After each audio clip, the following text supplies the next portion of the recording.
Assalamu alaikum ji, this is Ghulam Murtaza Dahar and you're watching my YouTube channel. I have been teaching CSS and PMS aspirants for more than 7 years. इस YouTube channel पे मैं different categories के lectures deliver करता रहा हूँ time to time. आज के इस लेक्चर में हम CSS 2022 के टॉपर तलहा रफ़ीक के इंग्लिश ऐसे को डिस्कस करेंगे. इस ऐसे को वैसे सोशल मीडिया पे आपने शायद देखा हो, लेमैन की नज़र से देखा हो, लेकिन आज की इस डिस्कशन में इंग्लिश ऐसे कि टीचर की हैसियत से मैं इसमें कुछ एडिशंस करूँगा, कुछ आपको सजेशंस दूंगा और डिस्कशन का मकसद ये है कि आपको एजुकेट किया जाए. इनके ऐसे की आउटलाइन को हम देखेंगे, थीसिस स्टेटमेंट को देखेंगे, उसमें फोकस क्या रहा है, उसका इंट्रोडक्शन के पैराग्राफ को देखेंगे, उसको डीकंस्ट्रक्ट करेंगे, एक फ़्लो आपको नज़र आ जाएगा. अब देखें, बेहतर अप्रोच ये है कि बाज़ दफ़ा एस्पिरेंट्स क्या करते हैं, सिर्फ टॉपर्स के एसेज़ को देखते रहेंगे, बुक्स में एसेज़ पढ़ते रहेंगे, डॉन से या बाकी इंग्लिश न्यूज़पेपर से आर्टिकल्स पढ़ते रहेंगे. वो समझते हैं कि शायद दूसरों के स्ट्रक्चर्स को देख के उनका अपना ऐसे बेहतर हो जाए. देखिए, किसी हद तक ये आपको चीज़ें काम आती हैं, लेकिन बेहतर अप्रोच ये है कि आप टेक्निक्स सीख लें ऐसे राइटिंग की. एकेडमिक राइटिंग को एक बार आप अच्छे से सीख लें तो आप किसी और के ऐसे को देख के ख़ुद से अंदाज़ा लगा पाएंगे कि अच्छा इन्होंने कौन सी टेक्निक अप्लाई की है. हर एक ऐसे को या हर एक आर्टिकल को रीड करके आपको हर बार नई चीज़ फाइंड आउट करना मुश्किल लगता होगा, लेकिन एक बार टेक्निक सीख लेंगे तो आसान होता है. तो आपके लिए अपॉर्चुनिटी ये है कि आप मेरे कोऑर्डिनेटर से इस व्हाट्सएप नंबर पे रब्ता करें और उससे पूछें कि नेक्स्ट इंग्लिश ऐसे की क्लासेस कब से हो रही हैं. 2 मंथ का ये सेशन होता है. देखिए, आजकल CSS में जिस तरह के ऐसेज आ रहे हैं ना, तो आपको वहाँ पे क्रेम्ड किया हुआ मटेरियल, रटे आपने जो लगाए होते हैं, वो चीज़ें वहाँ पे काम नहीं आने वाली. आपको अपनी ओरिजिनल आइडियाज़ जनरेट करना आना चाहिए, ख़ुद लिखने आना चाहिए. और मेरे इस सेशन में इंग्लिश ऐसे के कोर्स में फ़ोकस यही होता है कि मैं स्टूडेंट्स को सिखाऊं कि ऐसे के टॉपिक्स को किस तरह से इंटरप्रेट करें, एक क्लियर स्टांस कैसे लें, थीसिस स्टेटमेंट कैसे बनाएं, ओरिजिनल आइडियाज़ कैसे जनरेट करें, ब्रेनस्टॉर्मिंग टेक्निक से ज़रिए रिलेवेंट कैसे रहा जाए, एक स्ट्रक्चर्ड आउटलाइन कैसे लिखी जाए, वर्ड चॉइस जो आपके अल्फाज होते हैं उसकी चॉइस बेहतर कैसे हो, जैसे आपके एसेज इम्पैक्टफुल हों, आपके सेंटेंस स्ट्रक्चर्स में वैरायटी कैसे आए, पैराग्राफिंग टेक्निक्स में आपको इस सेशन में सिखाऊंगा. और जो FPSC आपसे डिमांड करता है कि राइटिंग स्टाइल्स, राइटिंग डिस्कोर्स की अंडरस्टैंडिंग आपको हो, तो लिखते वक्त आपको पता चलेगा कि नरेशन आप लिख रहे हैं, आर्गुमेंटेशन कर रहे हैं, डिस्क्रिप्शन कर रहे हैं, एक्सपोजिशन कर रहे हैं. हर एक राइटिंग स्टाइल के ऊपर मैं आपको अलग से काम करवाऊंगा. और इस तरह से जब आप टेक्निक्स को फॉलो करते हैं तो आप अपने एसेज को ऑर्गेनाइज कर पाते हैं इस तरह से कि उसमें मैक्सिमम क्लियरिटी होती है. सो टाइमली सेशन में एनरोल हों, लिमिटेड सीट्स होती हैं जैसे सब बच्चों को बराबर टाइम दिया जा सके. अच्छा, अब यहाँ पे हम आ जाते हैं तलहा रफ़ीक के ऐसे की तरफ. इनके ऐसे का यहाँ पे टॉपिक है Pakistan is rich in resources but poor in management. अब देखें, अगर मेरे पास किसी बच्चे ने ये ऐसे सबमिट किया है तो मैं एक्सपेक्ट ये करूँगा कि उनकी डायमेंशंस जो हैं, जो उन्होंने वेरिएबल्स बनाए हैं, वो रिलेवेंट हों. सबसे पहले वो रिसोर्सेज को हाईलाइट करें, पाकिस्तान में कौन से रिसोर्सेज हैं, land, people, mineral, energy, location.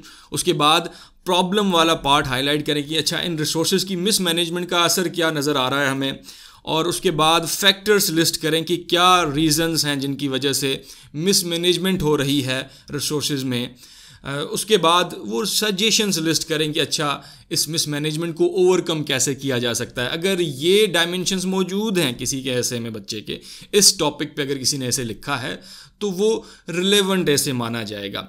उसके अलावा आपकी आउटलाइन में जो आपने थीसिस बनाई है उसमें आपका स्टांस क्लियर होना चाहिए. अब बाज़ दफ़ा आपका स्टांस कॉजेज़ पे बेस्ड होता है, बाज़ दफ़ा आपका स्टांस इम्पैक्ट्स पे बेस्ड होता है, बाज़ दफ़ा आपका स्टांस सॉल्यूशन ओरिएंटेड होता है. मसलन अगर किसी बच्चे ने सॉल्यूशन ओरिएंटेड थीसिस बनाई है तो वो इस तरह से लिख सकता है कि although Pakistan faces challenges in resource management, implementing effective governance strategies, promoting transparency, combating corruption can lead to optimal resource management. ये solution oriented thesis statement हो गई. अगर cause को focus में रख के thesis बनाएगा कोई बच्चा तो वो इस तरह से लिख सकता है, although Pakistan is endowed with valuable resources, its underdeveloped infrastructure and governance issues have hindered their efficient utilization. इस तरह से लिखी जा सकती है। अगर इम्पैक्ट को फोकस में रख के थीसिस लिखेगा कोई बच्चा तो इस तरह से लिख सकता है, despite possessing abundant natural resources, Pakistan's persistent economic struggles are a result of mismanagement and inefficient governance, hindering the nation's full potential for prosperity। या इस तरह से भी इम्पैक्ट वाली थीसिस लिखी जा सकती है कि although Pakistan is rich in resources, poor resource management has hindered the realization of its potential economic prosperity. देखें तो कितने वेरिएबल्स हो गए इस ऐसे पे, कितनी मुख्तलिफ डायमेंशंस में आप स्टांस ले सकते हैं। अब हम तलहा का स्टांस देखते हैं कि उन्होंने यहाँ पे क्या स्टांस लिया है। तलहा की थीसिस स्टेटमेंट है, Providence has blessed Pakistan with abundant land, energy, water, mineral and human resources, but owing to myopic planning, the country has not been able to capitalize on them। इनकी thesis statement का focus जो है causes के ऊपर है। अच्छा, ये Providence की जगह ये फेट लिख सकते थे, नेचर लिख सकते थे। आई रिकमेंड माई स्टूडेंट्स कि आप डिक्शन का भले इस्तेमाल करें कि लेकिन आपके एक पैराग्राफ में अगर आपके पास सिंपल वर्ड है तो उसको यूज़ करें। अगर उसकी रिप्लेसमेंट आपने कहीं पे करनी है, दोबारा से वो वर्ड इस्तेमाल हो रहा है, वहाँ पे आप कोई डिफ़िकल्ट वर्ड इस्तेमाल कर सकते हैं। उसके अलावा यहाँ पे इन्होंने सेमी कॉलन का इस्तेमाल किया है, ये यूजेज यहाँ पे गलत है। सेमी कॉलन आप तभी यूज़ करते हैं जब आप दो क्लोजली रिलेटेड इंडिपेंडेंट क्लॉजेस को जोड़ते हैं जहाँ पे कोई भी कोऑर्डिनेटर का इस्तेमाल ना हो। अगर ये बट को यहाँ पे हटा देते तो फिर सेमी कॉलन लगा के वो सारा सेंटेंस दोनों कनेक्ट हो सकते थे। यहाँ पे बेहतर यूजेज था कॉमा लगा के। पहले भी इसके पहले एक इंडिपेंडेंट क्लॉज है, कॉमा लगाई, उसके बाद आपका जो है बट है, ये एक कोऑर्डिनेटिंग कंजंक्शन है। इस तरह से जो है ये थीसिस स्टेटमेंट ग्रामेटिकली जो थोड़ी सी एक माइनर मिस्टेक है वो करेक्ट हो जाती। अच्छा, आउटलाइन में आगे बढ़ने से पहले जो बच्चे इसी टॉपिक पे फर्दर रीडिंग करना चाहते हैं रिसोर्स मैनेजमेंट के ऊपर पाकिस्तान के कॉन्टेक्स्ट में, तो चंद किताबें हैं, बहुत बार रेफ़र भी आपको की जाती हैं। Pakistan a hard country, Anatol Lieven की किताब है, इसमें गवर्नेंस के इश्यूज़ पाकिस्तान में रिसोर्स मैनेजमेंट के ऊपर आपको कंटेंट मिल जाएगा। Pakistan beyond the crisis state मलिया लोधी की किताब है, इसको आप देख लें। उसके अलावा एक किताब है जी, resource curse and post Soviet Eurasia, oil gas and और कॉमा लगा के मॉडर्नाइजेशन। ये बड़ा सा नाम है, व्लादिमीर की किताब है, गैलमिन की, बहुत 2-3 राइटर से मिल के लिखी है। इस किताब का फोकस है challenges faced by resource rich countries in effectively managing there wealth. तो इसमें से आपको काफ़ी आइडियाज़ मिल जाते हैं कि जो कंट्रीज़ रिसोर्स रिच होते हैं उनको क्या मुश्किलात फेस आती हैं उन रिसोर्स को मैनेज करने में। तो ये चंद रिसोर्स हैं, इनको आप कंसल्ट कर सकते हैं इस कॉन्टेक्स्ट में फ़र्दर आपने अगर रीडिंग करनी है तो। यहाँ पे तलहा की ऐसे की आउटलाइन में हम उनके मेजर वेरिएबल देखते हैं और ये अंदाज़ा लगाते हैं कि एक्सपेक्टेशंस पे वो पूरा उतरे हैं कि नहीं। अच्छा, सबसे पहले इंट्रोडक्शन की हेडिंग, उसके बाद इन्होंने पाकिस्तान के पास क्या रिसोर्सेज हैं उसको हाईलाइट किया है। Resources in Pakistan treasure chest, बहुत अच्छा फ्रेज़ लिखा है, क्रिएटिविटी नज़र आती है यहाँ पे। उसके बाद इन्होंने बताया है कि किस तरह से पुअर रिसोर्स मैनेजमेंट के असर हमें दिख रहे हैं। मैनिफेस्टेशन की हेडिंग इन्होंने लगाई है, यानी एक तरह से इम्प्लीकेशंस हैं पुअर रिसोर्स मैनेजमेंट के। उसके बाद उन्होंने कॉजेज़ लिस्ट किए हैं, factors behind mismanagement of resources. उसके बाद वे फॉरवर्ड या चंद सजेशंस। तो एक्सपेक्टेशंस जो की जा रही थी एक कैंडिडेट से कि वो इन वेरिएबल्स को टच करेगा, वो एक्सपेक्टेशंस यहाँ पे फुलफिल होती हुई नज़र आती हैं। अब इनकी पर एक एक हेडिंग की डिटेल देख लेते हैं उन्होंने किस तरह से एक्सपैंड किया है। नंबर 2 पे जो हेडिंग है resources in Pakistan treasure chest, उस पर देखते हैं।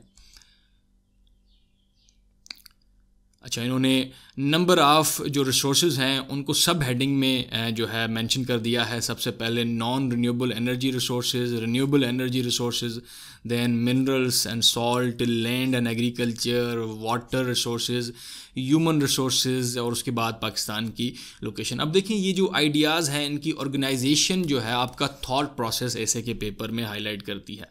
कोई स्टूडेंट होता जो पहले पाकिस्तान की लोकेशन को डिस्कस करता, फिर ह्यूमन रिसोर्स को, उसके बाद दिन एनर्जी की तरफ आता।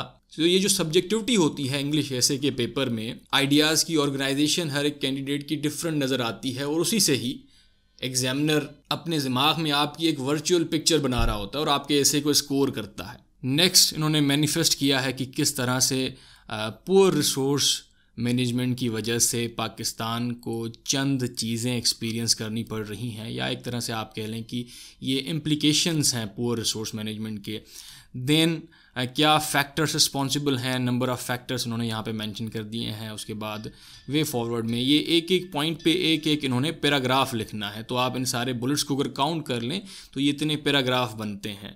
और यहाँ पे जो इन्होंने सब पॉइंट्स लिखे हैं ये इन्होंने एक ही पैराग्राफ में मेंशन की हैं, यानी नॉन रिन्यूएबल एनर्जी रिसोर्सेज में ये सारी चीज़ें एक ही पैराग्राफ में लिखने वाले हैं।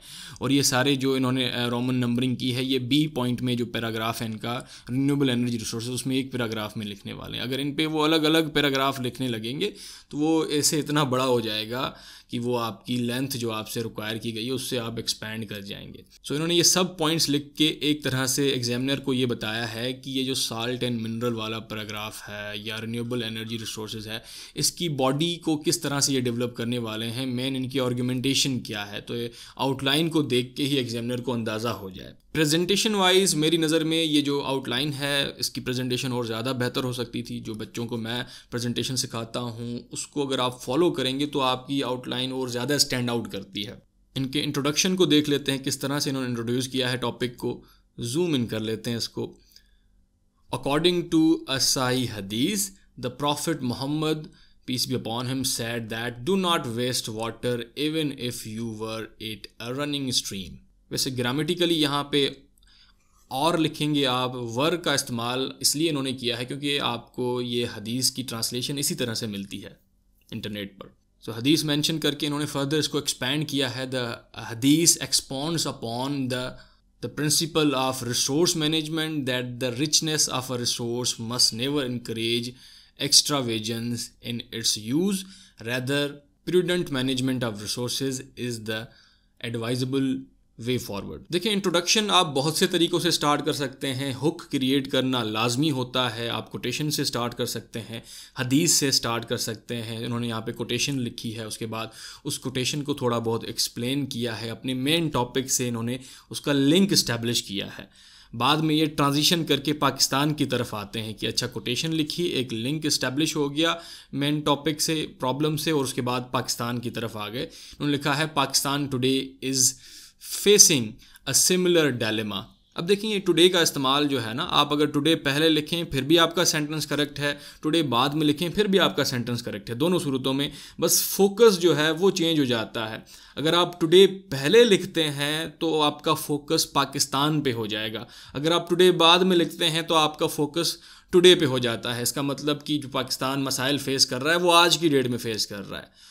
और टुडे अगर आपने पहले लिख दिया और पाकिस्तान बाद में लिखा तो उसका मतलब है कि पाकिस्तान कुछ मसाइल फेस कर रहा है जो आज की डेट में भी हैं। एक तरह से एम्फेसिस चेंज हो जाता है इसकी पोजीशन से। सो इट इज़ बेटर इस ऐसे के कॉन्टेक्स्ट में टुडे को पहले लिखा जाए, कॉमा लगा के फिर Pakistan is facing similar problem. So ये लिखते हैं कि Pakistan today is facing similar problem या dilemma where abundance of resources are being wasted or left unexplored due to mismanagement and negligence of the administrative authorities. Pakistan आगे, अच्छा यहाँ पे जो है स्टेटमेंट ख़त्म हुई। फर्दर यहाँ से जो है इन्होंने स्टार्ट किया है लिस्ट करना पाकिस्तान के पास क्या रिसोर्सेज हैं। सो इन्होंने लिस्टिंग स्टार्ट की है पाकिस्तान के लैंड रिसोर्सेज से। Pakistan is located at the confluence of South Asia with Middle East and Central Asia.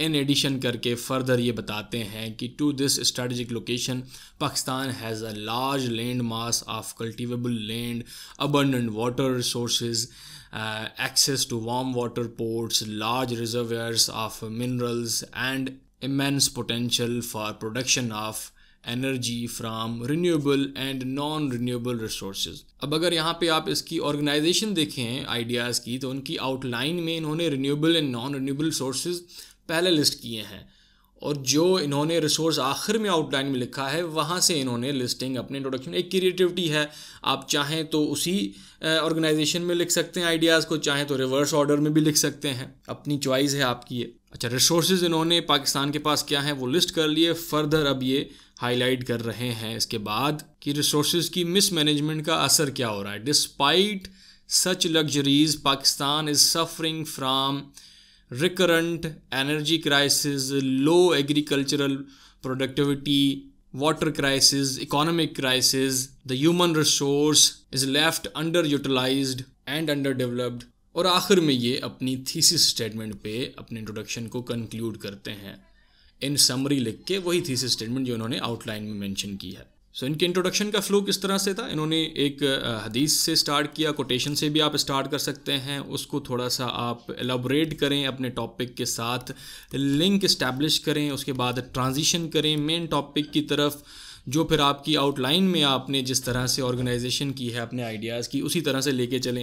इन्होंने पहले रिसोर्सेज को लिस्ट किया पाकिस्तान के, उसके बाद मिसमैनेजमेंट की वजह से क्या मसाइल फेस कर रहा है पाकिस्तान, और आखिर में थीसिस स्टेटमेंट पे इन्होंने अपने इंट्रोडक्शन को कंक्लूड किया। अब देखें, ये एक एक्सेप्टेड तरीका है इंट्रोडक्शन लिखने का, लेकिन एक्स्ट्रा ऑर्डिनरी इंट्रोडक्शन नहीं है, out of the box introduction नहीं है। टेक्निकल पॉइंट ऑफ व्यू से ये करेक्ट इंट्रोडक्शन है, लेकिन जो बच्चों को मैं इंट्रोडक्शन सिखाता हूँ नैरेटिव स्टाइल से, डिस्क्रिप्टिव स्टाइल से, क्वेश्चंस रेज करने वाले स्टाइल से, वो इंट्रोडक्शन जो है आप के एग्जामिनर को इंगेज ज़्यादा करता है।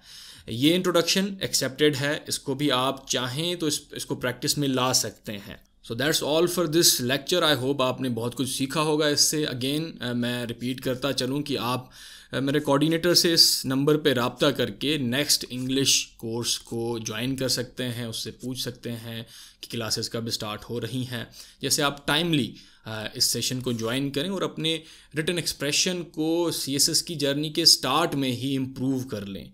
ये एक्सप्रेशन आपको आपके सारे ऐसे के पेपर्स में काम आने वाला है। That's all for today. अपना ख्याल रखें, मिलते हैं किसी और लेक्चर में। अल्लाह हाफिज़।